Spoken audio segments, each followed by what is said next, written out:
Professor Ranjit Singh ji और हमारे विश्वविद्यालय के रजिस्ट्रार साहब और केयर टेकर सुखी जी रेक्टर जी व अध्यापकगण व युवा बच्चे। मैं आया तो था बच्चों की बात सुनने, लेकिन मैंने एकदम इससे मुझे बोलने के लिए बोला तो मैं आपका विरासत यूनिवर्सिटी हेरिटेज रिसर्च सेंटर और आयुर्वेदिक मेडिकल कॉलेज का बहुत बहुत आभार व्यक्त करता हूं कि मुझे यहाँ पे बोलने का मौका दिया। दोस्तों, बहुत सारे प्राइम मिनिस्टर भी आते हैं, बहुत सारे व्यक्तित्व भी आते हैं, लेकिन जब एक शिक्षण संस्थान के अंदर अगर एक अध्यापक किसी प्राइम मिनिस्टर या किसी वैज्ञानिक की बात करता है तो उसमें कोई तो खास बात नहीं। तो ऐसा व्यक्तित्व यहाँ पे हम जिस बात का जिक्र कर रहे हैं आज, वो है हमारे आदरणीय अटल बिहारी वाजपेयी जी, जिनका जन्म मध्य प्रदेश के ग्वालियर में 25 दिसंबर।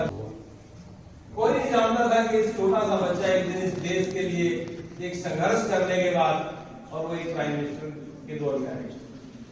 जब खास करके इनका राजनीति में 1942 में जब हमारे अटल जी का कदम रखा और अटल जी के कदम रखने के बाद उसके बाद उन्होंने बहुत सारे इलेक्शन भी लड़े, कहीं पे हार भी हुई और कहीं पे जीत भी हुई, लेकिन अपने संघर्ष को जारी रखा।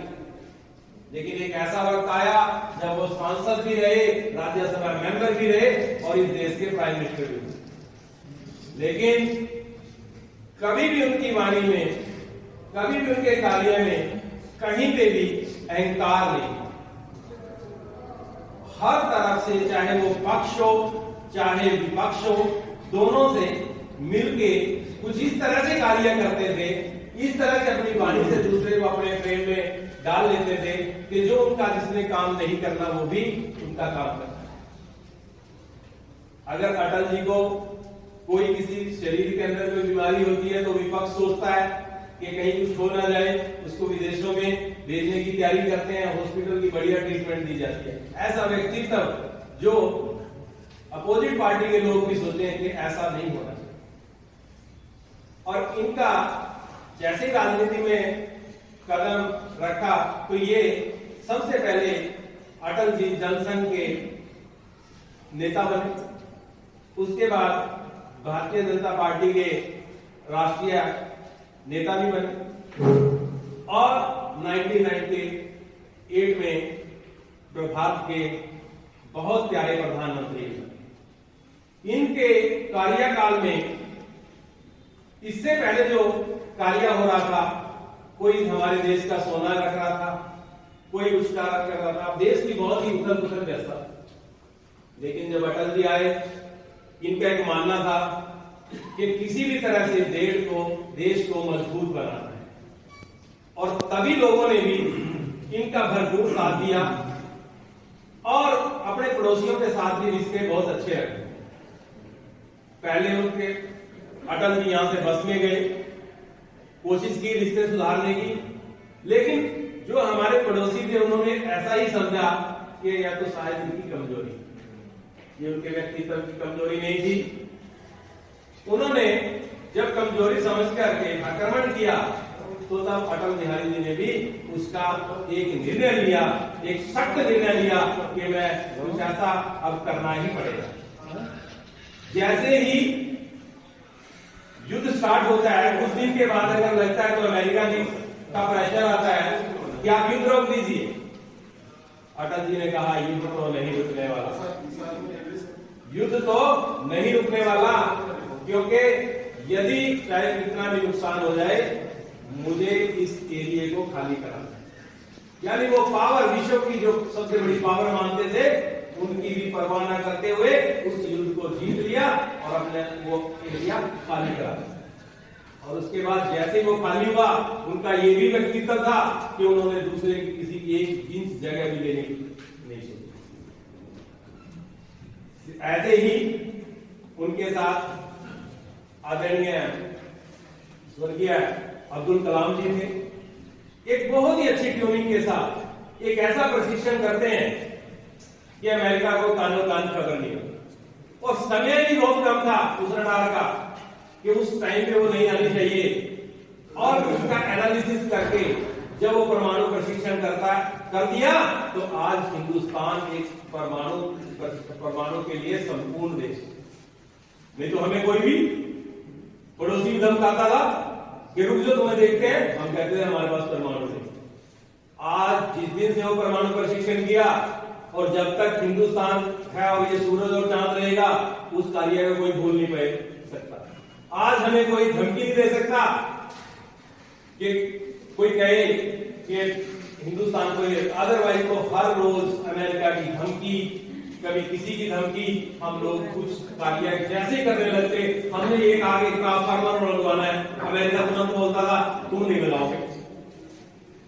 लेकिन आज वो सिचुएशन नहीं है।